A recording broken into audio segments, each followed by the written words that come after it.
The book that my group and I read is How I Became a Ghost by Tingle, and this is a historical fiction book. And so when I first got it, I really didn't know what it was even going to be about or what to expect because I hadn't even read anything about the book before. This is because I don't normally find interest in history books and things like that, so I didn't really expect to like it, but when I started reading it, I actually liked it a lot more than what I was expecting.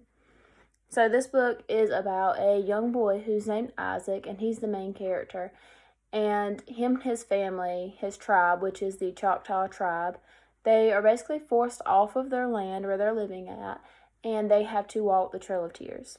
So when all of this starts happening, when they have to start walking the Trail of Tears, Isaac starts seeing ghosts, and he's seeing people die before they actually die. He's kind of having seeing into the future, and then after they die, he starts seeing them as ghosts. Eventually, during the Trail of Tears, Isaac does die, and he becomes a ghost himself.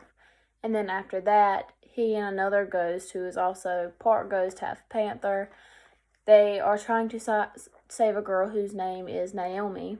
And they're trying to save her because she is a friend of, she was in the Choctaw tribe, and she was a friend of their families, and she was taken away by some of the white soldiers, and they're basically making her work like a slave, do all their work, and cook for them and things like that.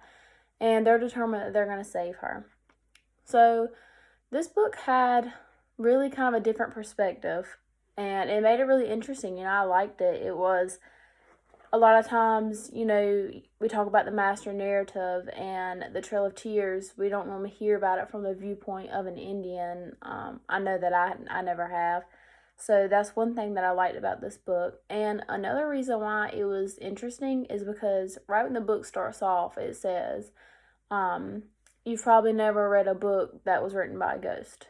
And when I read that, I was like, well, that sounds kind of odd, but it ended up being, really interesting. And I liked how the book took on a perspective from a ghost, and it took on a perspective from an Indian who was in a Choctaw tribe during the Trail of Tears. The book, of course, is following along a family who was walking the Trail of Tears, so it does have some sad parts in it, but it does have some happy parts as well.